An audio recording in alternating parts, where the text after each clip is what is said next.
السلام علیکم ورحمۃ اللہ وبرکاتہ۔ صحیح مسلم حدیث نمبر 13 اور 14۔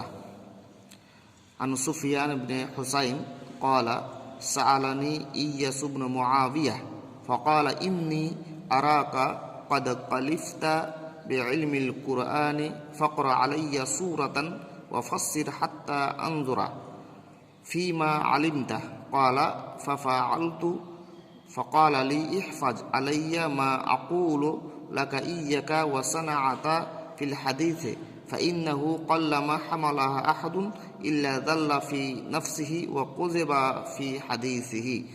سفیان بن حسین سے روایت ہے، مجھ سے ایاس بن معاویہ نے کہا، میں دیکھتا ہوں تم بہت محنت کرتے ہو قرآن کے حاصل کرنے میں، یعنی علم تفسیر میں، تو ایک صورت پر میرے سامنے پھر اس کا مطلب بیان کر تاکہ میں دیکھوں تمہارا علم۔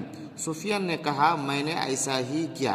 ایاس نے کہا، یاد رکھ جو میں کہتا ہوں تجھ سے، بچ تو صنعت سے حدیث میں۔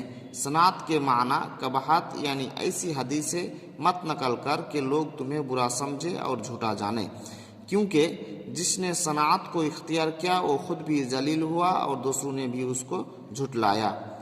حدیث نمبر 14۔ عن عبد الله بن مسعود قال ما أنت بمحدث قوما حديثا لا تبلغه عقولهم إلا كان لبعضهم فتنة۔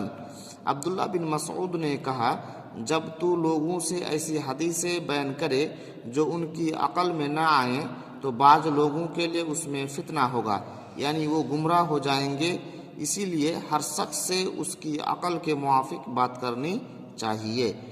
یہ حدیث صحیح مسلم کے کتاب المقدمہ حدیث نمبر 13 اور 14 کے دو حدیث آپ لوگوں کے سامنے ہم نے بیان کرنے کی کوشش کی۔